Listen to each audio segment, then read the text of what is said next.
Hello friends, నేనండి మీ గోదావరి అబ్బాయిని. RR Godavari Telugu మన యూట్యూబ్ ఛానల్. ఫ్రెండ్స్, మన హిందువులలో చాలామంది శివుని ఆరాధించే సంఖ్య ఎక్కువ మందే ఉన్నారు కదండి. అయితే ప్రతి హిందువు తమ జీవిత కాలంలో ఎన్నో శివాలయాలకి వెళ్ళే ఉంటారు. అయితే ఇప్పుడు నేను చూపించబోయే శివాలయానికి చాలా తక్కువ మందే వెళ్ళే ఉంటారండి. ఎందుకంటే ఇటువంటి శివాలయం ఉన్నదన్న విషయం కూడా చాలామందికి తెలీదు. ఎందుకంటే ఇది సముద్రం లోపల ఉండే శివాలయం అండి. అవునండి, నిజంగానే సముద్రం లోపల ఉండే శివాలయాన్నే మీకు చూపించబోతున్నాను. ఇప్పుడు మీరు చూస్తున్నది శివాలయం, నిష్కలంక మహాదేవి మందిరం అండి. ఇప్పుడు సముద్రంతో మునిగిపోయి ఉన్నది. అలాగే ఇక్కడ దర్శనం చేసుకోవడం చాలా కష్టం అండి. ఇక్కడ సముద్రుడు మూడు వైపులా నీరుండి ఒకవైపు మాత్రమే మనకు దారిస్తాడు. అది కూడా ప్రతిరోజు దర్శనం చేసుకోవడం కష్టం అండి. కొన్ని తిథులు బట్టి మనకు దారిస్తాడు. ఆ టైంలోనే వెళ్ళి మనం దర్శనం చేసుకోవడానికి అవకాశం ఉంటుంది. అసలు ఈ సముద్రం మీద ఇటువంటి శివాలయాన్ని ఎవరు నిర్మించారు, ఈ దేవాలయం ఎక్కడ ఉంది, ఎలా వెళ్ళాలి, అసలు ఈ ఆలయం యొక్క చరిత్ర ఏంటో ఇప్పుడు తెలుసుకుందాం. ఫ్రెండ్స్, మీరు నా వీడియోని పూర్తిగా చూసి లైక్ చేసి, కామెంట్ చేసి, సబ్స్క్రైబ్ చేసి నాకు సపోర్ట్ చేయండి. ఫ్రెండ్స్, మన హిందూ దేవాలయాలు సాధారణంగా కొండల్లోనూ లేకపోతే నదీ తీరంలోనూ మనం ఎక్కువగా చూస్తూ ఉంటాం. కానీ ఈ ఆలయం సముద్రం మీద ఉంటుందండి. అవునండి, నిజంగానే సముద్రం మీద ఉన్న శివాలయమే ఈ నిష్కలంక మహాదేవ్ మందిరం అండి. ఇది గుజరాత్లోని భావనగర్కు 23 కిలోమీటర్ల దూరంలో అరేబియా సముద్ర తీరంలోని కోలియక్ గ్రామంలో ఉంటుందండి. ఇక్కడ సముద్ర తీరం నుండి 3 కిలోమీటర్ల దూరంలో వెలిసింది. ఈ ఆలయంలోని శివునికి మనం ఎప్పుడు పడితే అప్పుడు దర్శనం చేసుకోవడానికి అయితే అవకాశం ఉండదండి. కొన్ని టైమింగ్స్ ఉంటాయి. ఆ టైమింగ్ ప్రకారం మనం దర్శనం అయితే చేసుకోవాలండి. ఎందుకంటే రాత్రి 8 గంటల ప్రాంతంలో ఉధృతమైన అలలు వస్తాయండి. వాటితో ఆ గుడి సముద్రంలో మునిగిపోయి ఉంటుంది. అప్పుడు ఆ గుడి ఆనవాళ్ళు కూడా మనకు కనబడవండి. ఈ దృశ్యం చాలా బాగుంటుంది. చూడడానికైతే భక్తులు సముద్ర తీరం దగ్గరికి అయితే వస్తారండి. ఫ్రెండ్స్, మీరు నా వీడియోని లైక్ చేసి, కామెంట్ చేసి, సబ్స్క్రైబ్ చేయండి. ఫ్రెండ్స్, ఇప్పుడైతే నేను వాటర్ ఉండగానే శివ మందిర దర్శనానికి అయితే బయలుదేరాను. నాకైతే మోకాలు లోతు వరకు అయితే వాటర్ ఉన్నదండి. మనం దర్శనానికి వెళ్ళే కొద్దీ వాటర్ తగ్గుతూ ఉంటుంది. కొంతమంది అయితే పూర్తిగా వాటర్ తగ్గిన తర్వాత దర్శనానికి అయితే వెళ్తూ ఉంటారు. నేనైతే వాటర్ ఉండగానే బయలుదేరానండి. నాతో పాటు ఇంకా చాలామంది కూడా నా వెనకాల వస్తూ ఉన్నారు. ఫ్రెండ్స్, అంతే కదండి, మనం వెళ్ళే కొద్దీ ఏంటంటే అలలు ఉధృత తగ్గుతూను మెల్లమెల్లగా మనకు ఒక జెండా, ఒక స్తూపము, పంచలింగాలు మనకు దర్శనమిస్తాయండి. అప్పుడు భక్తులు వెళ్ళి పూజలు అయితే నిర్వహిస్తారు. అమావాస్య, పౌర్ణమి రోజుల్లో, మహాశివరాత్రి రోజుల్లో ప్రత్యేకమైన పూజలు అయితే నిర్వహిస్తూ ఉంటారండి. ఫ్రెండ్స్, అంతేకాదు భక్తులు వాళ్ళ బంధువులు ఎవరైనా మరణించిన వారు ఉంటే వాళ్ళ పెద్దల అస్థికలను ఇక్కడ సముద్రంలో కలిపితే వారి ఆత్మశాంతి కలుగుతుందని చెప్పేసి ఇక్కడ భక్తులు అయితే విశ్వాసం అండి. అందుకే జనాలు ఎక్కువగా ఇక్కడ సముద్రం దగ్గరకు వచ్చి పూజలు అయితే నిర్వహిస్తూ ఉంటారు. ఫ్రెండ్స్, ఒకసారి మీరు కూడా చూడండి. వెళ్ళే కొద్దీ ఏంటంటే వాటర్ తగ్గుతూ వస్తుంది. ఇక్కడ జనాలు అయితే నా వెనకాల చాలామంది కూడా ఉన్నారండి. ఇక్కడ నిజంగా చాలా చాలా బాగుంటుంది. ఎందుకంటే మనకి శివాలయం ఎదురుగా మాత్రమే మనకి దారిస్తుందండి సముద్రుడు. అలాగే దేవాలయం 3 పక్కల వాటర్ అయితే ఉంటుంది. ఆ దృశ్యం చూడడానికి చాలా చాలా బాగుంటుందండి. ఫ్రెండ్స్, అంతేకాదు మామూలుగా మనకి సముద్రం ఎక్కువగా అలలు అయితే వస్తాయి కదండి. ఇక్కడ మాత్రం గోదావరిలా శాంతంగా ఉంటుంది. అయితే కొన్ని సందర్భాలలో ఉధృతమైన అలలు ఎక్కువగా వస్తాయండి. అటువంటి టైంలో మన దర్శనానికి అయితే వెళ్ళకూడదు. ఫ్రెండ్స్, ఒకసారి మీరు కూడా చూడండి. చూసి నా వీడియోని లైక్ చేసి, కామెంట్ చేసి, సబ్స్క్రైబ్ చేయండి. Friends, please subscribe my YouTube channel RR Godavari Telugu.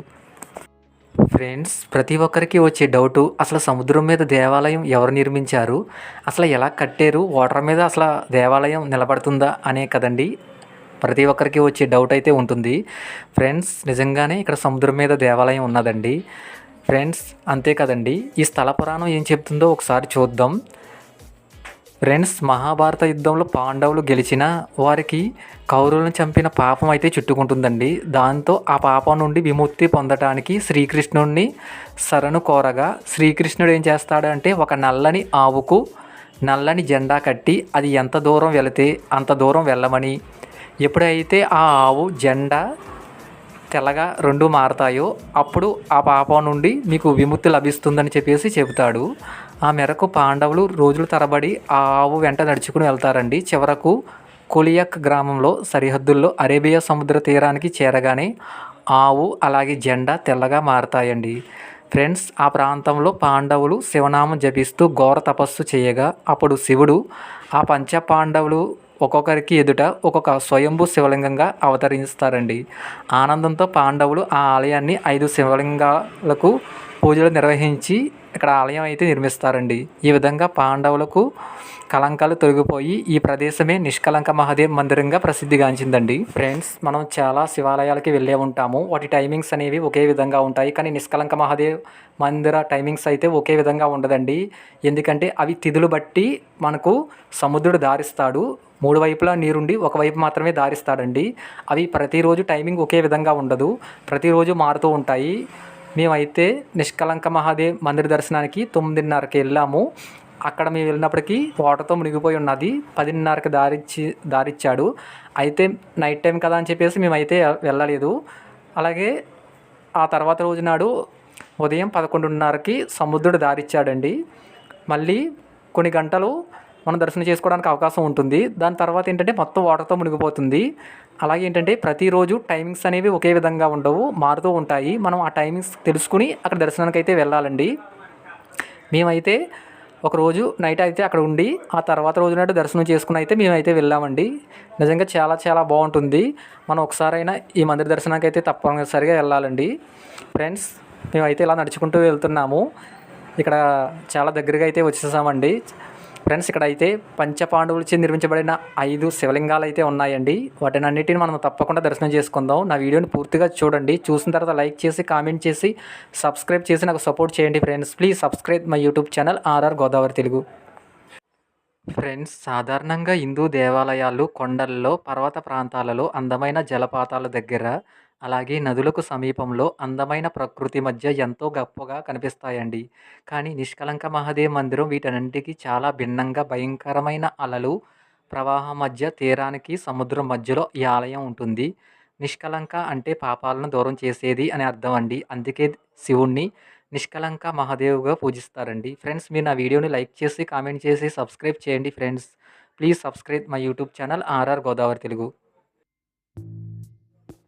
Friends, శివరాత్రికి పర్వదినం రోజున అత్యంత వైభవంగా నిష్కలంక మహాదేవ్ మందిరం దగ్గర ఉత్సవాలు జరుగుతాయండి. అలాగే కార్తీక మాసంలో సముద్ర స్నానానికి అధిక సంఖ్యలో భక్తులు స్నానాలు ఆచరించి ఇక్కడ స్వామివారి దర్శనానికి అయితే వస్తారండి. ఈ ఆలయం నిర్మాణం ఎలా చేశారనేది నేటి తరం ఇంజనీర్లు కానీ, సాంకేతిక నిపుణులు కానీ అంతు చిక్కని పెద్ద ప్రశ్నగా అయితే మిగిలిందండి. ఫ్రెండ్స్, మనకు పంచపాండవులు ఎలా ఉంటారో తెలీదు. వాళ్ళ పేర్లు కూడా అంతగా గుర్తుండదు. కానీ పంచపాండవులు అనే పేరు అయితే మాత్రం అందరికీ గుర్తుంటుంది. అసలు పంచపాండవులు అంటే ధర్మరాజు, భీముడు, అర్జునుడు, నకులుడు, సహదేవుడు అండి. వీరిని పంచపాండవులు అంటారు. వీరి చేతే 5 స్వయంభు శివలింగాలు అయితే ఇక్కడ ఏర్పడ్డాయి. వాళ్ళు ఇక్కడ ప్రతిష్ఠించారండి. వీళ్ళ చేత పూజలు అందుకున్న 5 శివలింగాలు ఇప్పుడు మీకు చూపించబోతున్నాను. ఫ్రెండ్స్, మీరు తప్పకుండా చూడండి. అయితే ఇక్కడ ఎటువంటి మందిరం అయితే ఉండదండి. పంచపాండవుల చేత నిర్మించబడిన 5 స్వయంభు శివలింగాలు, అలాగే పంచబావులు ఉంటాయి. ఇక్కడ 2 స్తూపాలు అయితే కనబడతాయండి. 2 జెండాలు అయితే కనిపిస్తాయి. మనకు వాటర్తో మునిగిపోయినప్పుడు ఆ 2 జెండాలు మాత్రమే కనిపిస్తుందండి. ఒకసారి మీరు కూడా చూడండి. చూసి నా వీడియోని లైక్ చేసి, కామెంట్ చేసి, సబ్స్క్రైబ్ చేసి నాకు సపోర్ట్ చేయండి friends. Please subscribe my YouTube channel RR Godavari Telugu. Friends, పంచపాండవులచే పూజలు అందుకున్న నిష్కలంక మహాదేవ్ మందిర్ దర్శనానికి మీరు కూడా వెళ్ళాలి అనుకునే వాళ్ళ కోసం మనం ఎలా వెళ్ళాలో ఇప్పుడు చూద్దాం. ఫ్రెండ్స్, సికింద్రాబాద్ నుండి వెళ్ళే భావనగర్ ఎక్స్ప్రెస్లో భావనగర్ చేరి అక్కడ నుండి బస్సులు, ఆటోల ద్వారా మనం కోలియక్ గ్రామం వెళ్ళి దర్శనం అయితే చేసుకోవచ్చండి. ఫ్రెండ్స్, అంతేకాదండి, విమానం ద్వారా వచ్చేవారు కోసం అయితే అహ్మదాబాద్ విమానాశ్రయంలో దిగి 196 కిలోమీటర్ల దూరంలో ఉండే ఈ ప్రదేశానికి అయితే చేరుకోవాల్సి ఉంటుంది. అహ్మదాబాద్ రైల్వే స్టేషన్ నుండి భావనగర్కు వెళ్ళే రైలు మార్గం ద్వారా కూడా చేరుకోవచ్చండి. భావనగర్ ఎక్స్ప్రెస్, మహూతి ఎక్స్ప్రెస్ రైలు కూడా ఈ మార్గంలో అయితే నడుస్తున్నాయండి. సుమారు 5 గంటల ప్రయాణం అయితే ఉంటుంది. ప్రయాణం కూడా చాలా చాలా బాగుంటుందండి. భావనగర్ నుంచి కోలియక్ గ్రామానికి 22 కిలోమీటర్ల దూరం రైల్వే స్టేషన్లో దిగి అక్కడ నుండి ఆటో, ట్యాక్సీలు అయితే ఉంటాయండి. మనం టెంపుల్కి అయితే దర్శనానికి అయితే వెళ్ళవచ్చు. ఫ్రెండ్స్, పంచపాండవులచే నిర్మించబడిన 5 పంచబావులండి. ఈ బావిలోని నీరును తాగడానికి ఉపయోగించేవారు. అలాగే అభిషేకం చేయడానికి కూడా అప్పట్లో ఉపయోగించేవారంటండి.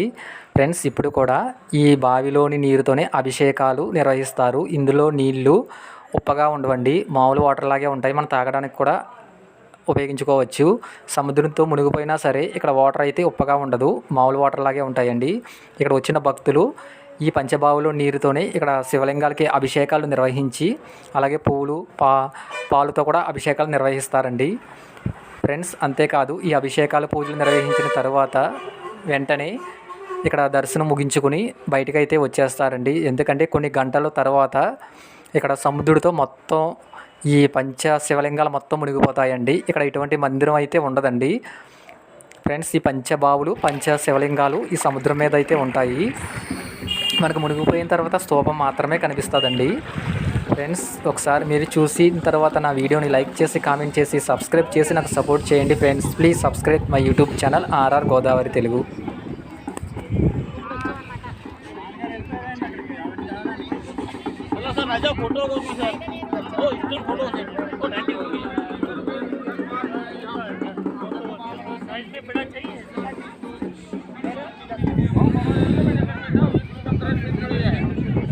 फोटो भाई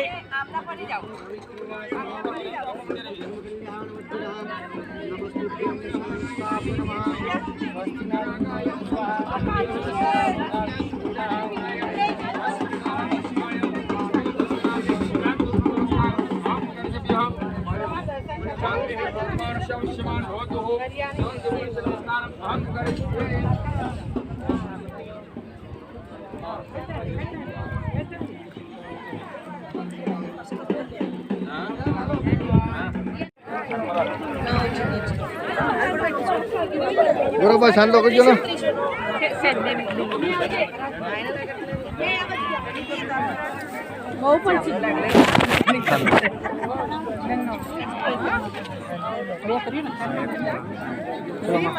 अभिषेक करना है महादेव.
राइडर है भाई. जय भगवान सुखी रहे.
One second.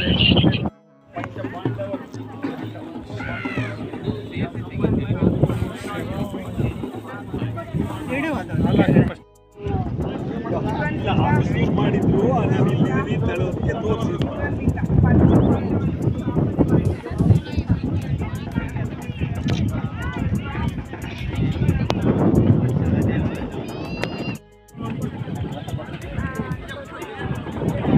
आखिर ये एक में अभी तो बहुत स्कूल में इधर से जाइए इधर या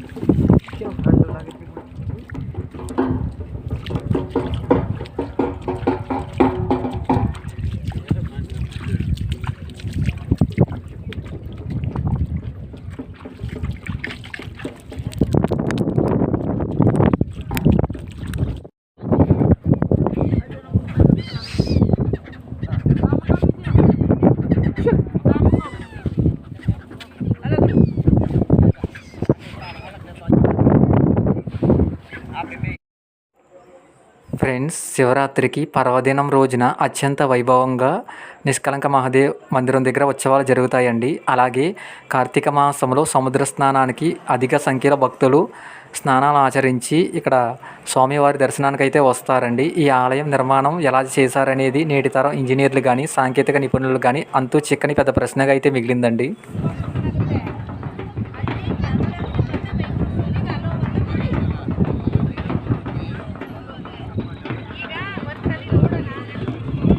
నడిచింది